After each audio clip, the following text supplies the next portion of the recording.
Hello there, and welcome to the first episode of Season 5 of The Banner of Shadow. Well, it's already Season 5. 4 fortresses we've played together, and this one is gonna be called FLAMETHRONE, and you'll see in a hot minute why. So, in the description box below you can find the playlist link to all the other fortresses I've already played in this world. Since this is Season 5, there are 4 other fortresses to watch. But we're going to play today the Volcano Fortress here. So this is going to be really fun. As the Banner of Shadow is now a thriving civilization again, we're going to embark right here.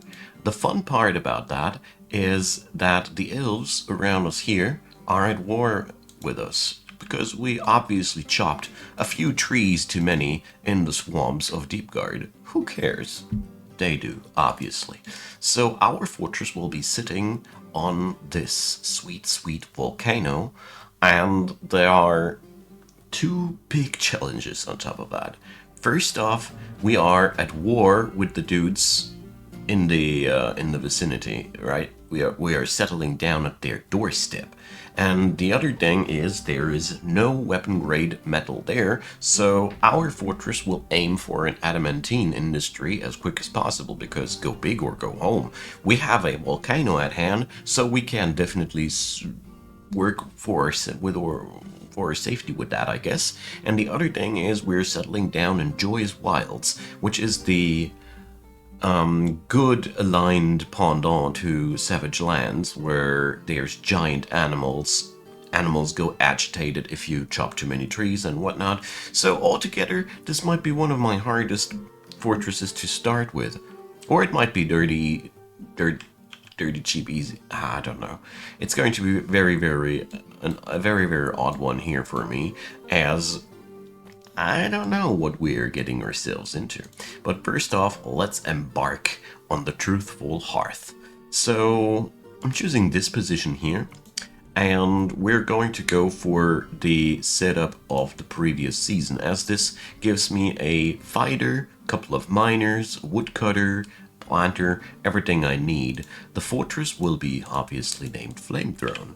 So, for the first time I'm going to record this. Usually I do that behind the camera, but since there is not that much to prepare, that's that. So I'll leave my dudes their group name and their group symbol to their own liking. I will regret that, I guess, but we'll see about that. So these guys still have a couple of skills left, I see. How come? Ah, well. I thought I had this completely saved when I did save that.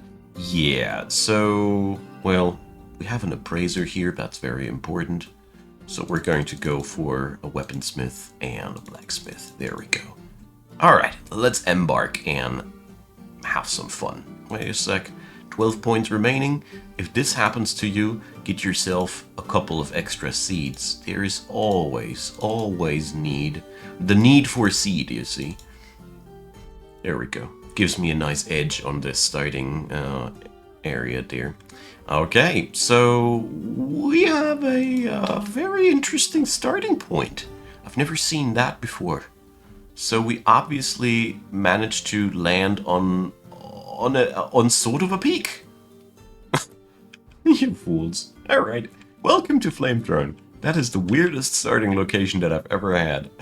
That's the kind of starting location I usually only see on the Dwarf Fortress Reddit on other people's screenshots. So let's see.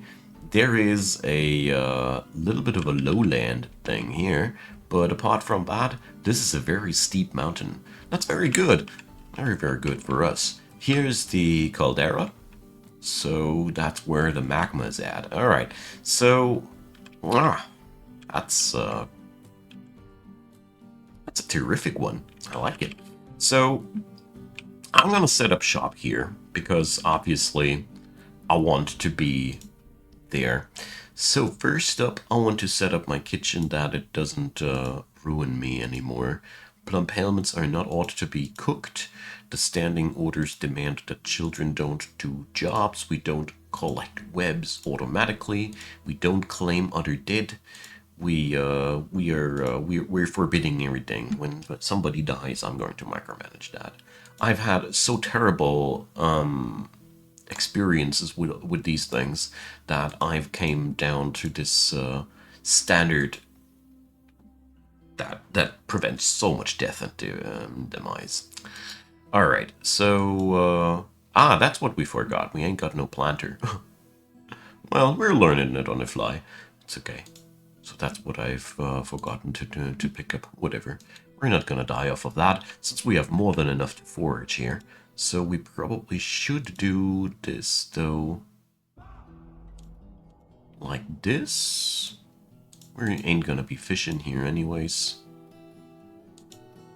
And like this. Kivish is going to be our jack of all trades.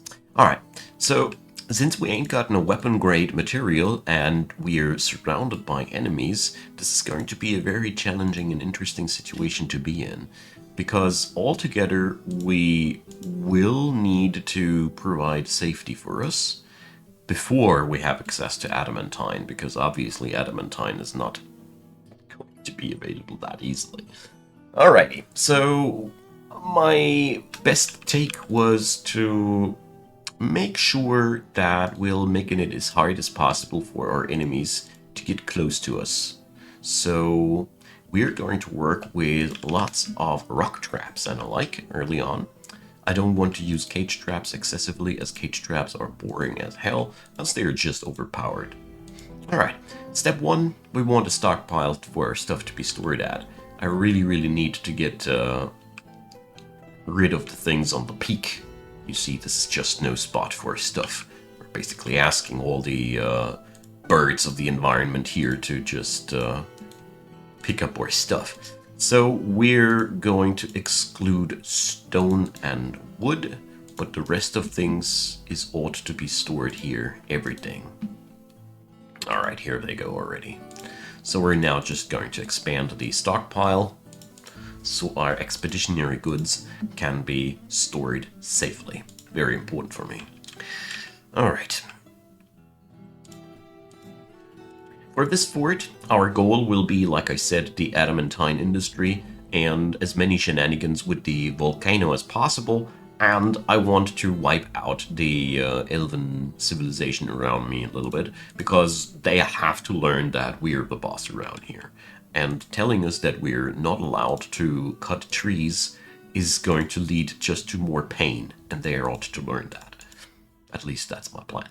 Alright, let's see, what do we have here? That's Asite. I haven't seen that one since a while. But since we're settling down next to a volcano, many things are different. So, this is, by the way, here is where the magma starts. Before that, we ain't got no magma. It's a very deep caldera. Interesting. Yeah, volcanoes are all different in this game. They have personality, just like you and me. Alright, we have black and gray stone available for starters. Alright. Ultimately, this chamber will be sealed off from the outside entrance. Thinking of a wall here. But for starters, I want that chamber to be accessible for everybody, so we can dump our stuff in here. And yeah, well, obviously we'll need some wood too. So let's make that a city. For this fort, the special challenge will be that I want to race to the adamantine deposits as quick as possible. It's going to be quite a wild ride and quite a dangerous one at the same time, but it is very possible, and I want to show how. The problem is I really don't have any clue if we have sand. Here. I haven't paid attention to that. Doesn't seem like we do. Oh boy, this'll be harder than usual then. Because as it stands here, I'm only seeing clay.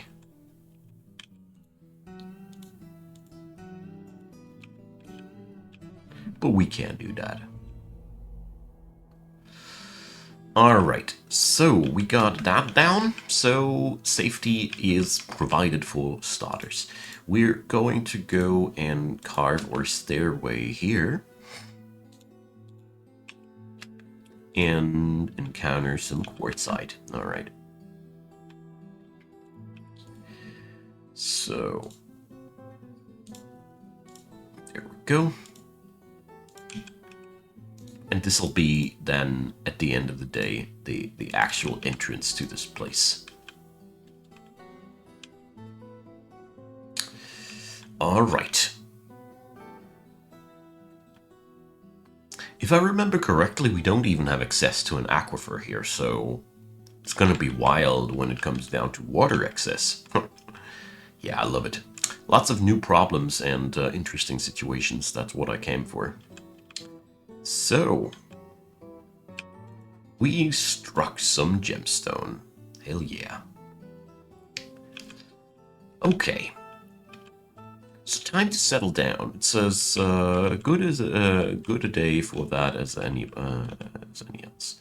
So we're definitely not gonna be settling down there though.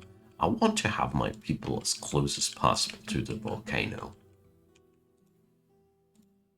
We are revering a mountain god after all, so we might as well have a sweet little area around there where we settle down. I like the idea of that. So we're going to have workshops and living area pretty close to each other, I think. Yeah, I do like the idea of that. It's always the most fun part to come up with plans on the fly. Alright, so we're going to make some workshop things happen here.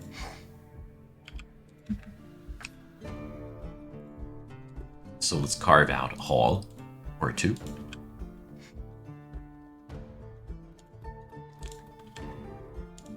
There we go. It's gonna be the starting area for me to work with stone. And we're going to introduce a similar hall to the wood-related industries. But the most important thing that we need to kickstart is a food production. This is going to be very, very challenging here, as I see that we don't have any water available. So, yeah, I think we are going to subsist off of foraging for a while here. Okay. This is going to start now, though, as many fortresses before it did, with a stoneworker's workshop.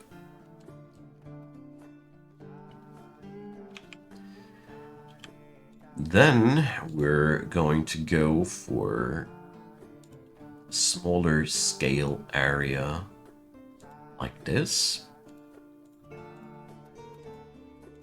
where we're going to set up the kitchen stuff for starters. Don't want to overstress my miners right now, but these things are very, very important. So let's make ourselves some rock blocks. I really don't care what kind of rock blocks to begin with, just something to get ourselves working faster.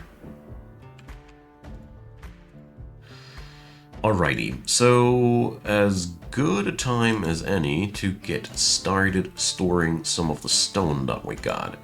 One interesting thing that I realized is that we have obsidian available. Obsidian is a very valuable stone, and you can even make weapons out of it. I mean, these weapons are a little bit flimsy and not as good as other weapons are, but you get the idea. We are pretty pressed to pick up something. So, there we go. So the stones that we've encountered so far, we also have stored here. Things are just going faster this way.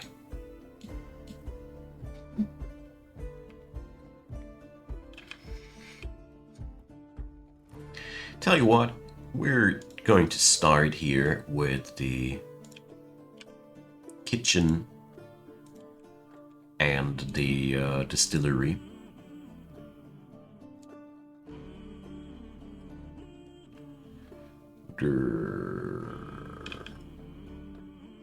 Here.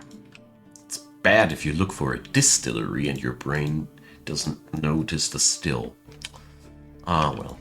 Rock crystal, alright.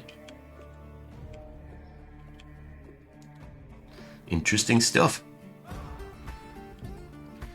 Okay, so we got these things down. The next thing I require is a crafts dwarf's workshop, because we just need those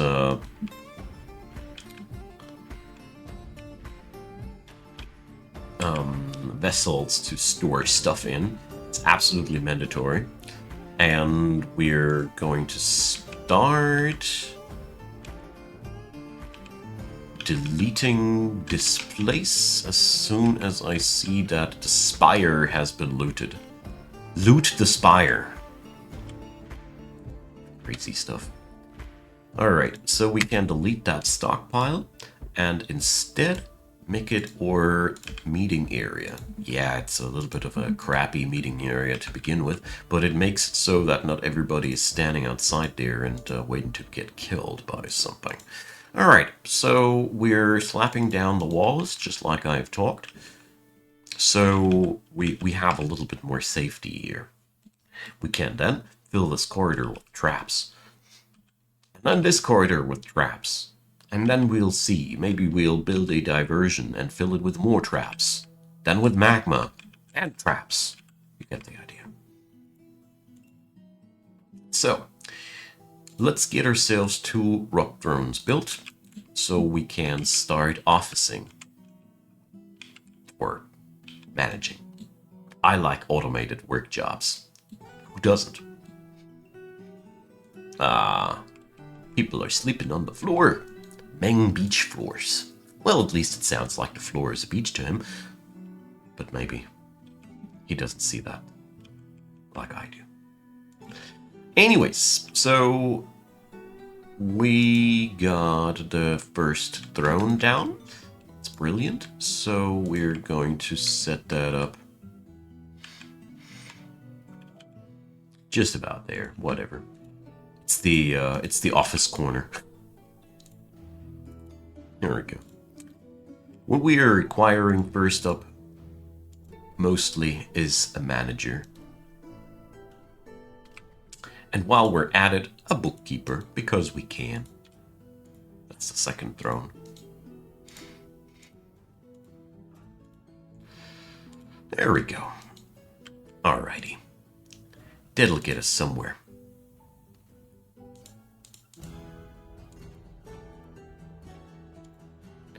So, 1 for the expedition leader and 1 for the bookkeeper. And just like that, we can automate jobs. So, the very first things that we're going to do are rock pots and brew drink from fruit and plant and cook simple meals. Eh? What do you call it? Easy meal. I'm sorry. Ugh. So, judging from what I'm seeing, we're going to have a lot of dayside here. So we're going to use that. Let's make that a big job. And here for the drinks, we'll keep the number down to 200. So at all times, we want a total stockpile of drinks of 200, and the same thing applies to our meals. 200 of each. It's not a big number. Not at all. So we're going to declare this place here now for food. Come on, brain. You can do it down there. Okay, so people will now hold that stuff there, and let's get ourselves a carpenter, and we need to configure this to not be building with boulders or logs. Alright. So, step 1, we're going to go outside and forage some. Also, I want to have this as my basic location. That's a beautiful part, as you see. There's so much to be foraged here in the Joy's Wilds that we really don't have that much of a trouble. We'll also require a mechanics workshop, as without that, we'll have a hard time getting all the things done that we want to do in terms of traps. So, let's see. It seems to me as if we have soil that we can work with there. So let's dig our way over there.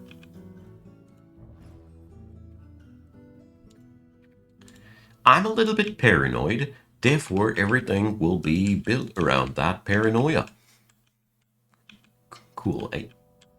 So jokes aside, we'll have to work with what we got there, and there's going to be a lot of foraging involved.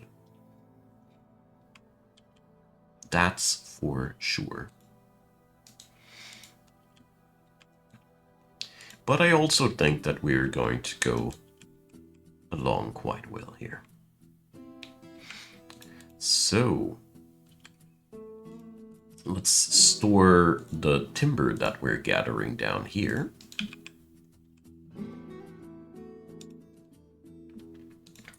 And start carving some apartments. So here's the idea. I figured that it would be really cool if we'd had our city spiraling around the volcano. So that means the apartments of people are as close to the caldera as we possibly can muster. This will lead to a very, very interesting layout for the city, which will certainly lead to interesting apartments and a very, very interesting city blueprint. Because that's, for me, one of the big questions every time. How am I organizing this so it doesn't look like the same, like the fortress I did before? That's always plaguing me. I don't want to build the same fortress twice. It's very, very important to me. So we have so many cool ways and means how we can deal with enemies. Oh, there's a new stone coming on into the fray. Phyllite.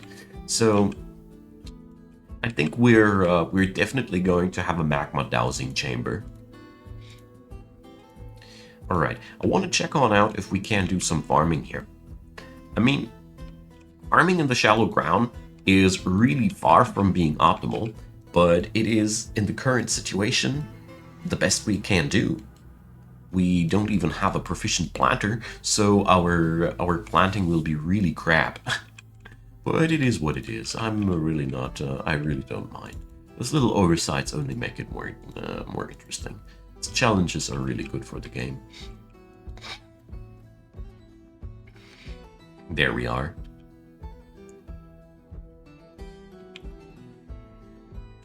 So this is where I'm storing the seeds, so my farmers don't have to walk that far. But here we go.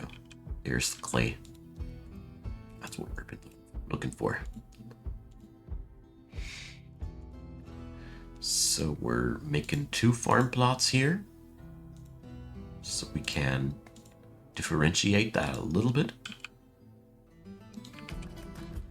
And maybe a 3rd one here. Then we go on over and make sure that our friend Kivish is going to be taking care of the fields pretty much exclusively, because that's just very good for the efficiency of things. The seeds will now henceforth be stored here, so let's link this stockpile to take stuff from here via this button. So the seeds will be now transported to the farm, just as it should be. It's a suboptimal farm, but it's the farm we got. So let's put some phyllite stockpile over here as well. And just like that, our little fledgling fortress is already a tad bit organized. So with these pitch black floors, very, very much voting for quartzite blocks. Yeah, it'll make everything pink, but I think this pink flooring, in contrast with the black walls, will make it look very, very regal. In the worst case, we got a little bit too much quartzite to work with. Alrighty.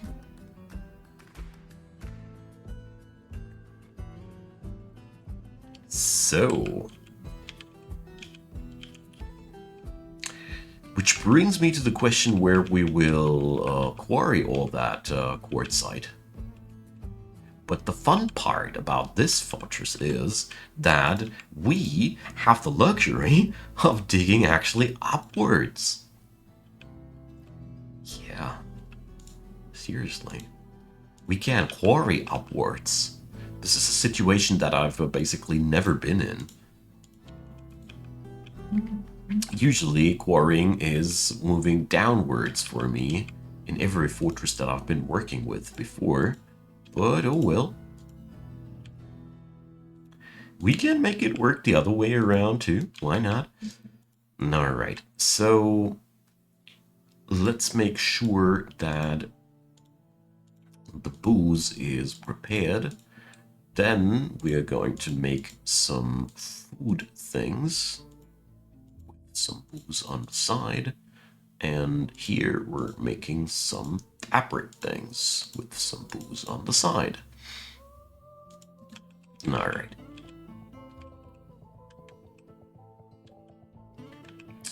Definitely think that these two sections need a connector.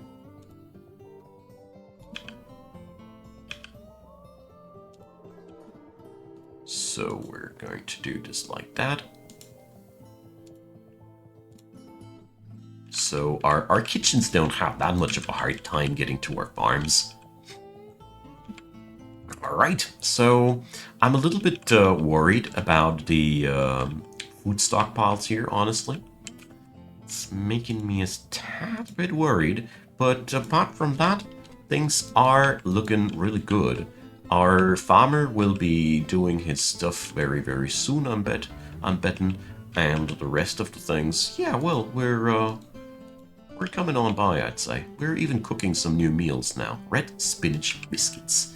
Anyways, my friends, that's the end for the first episode of FLAMETHRONE.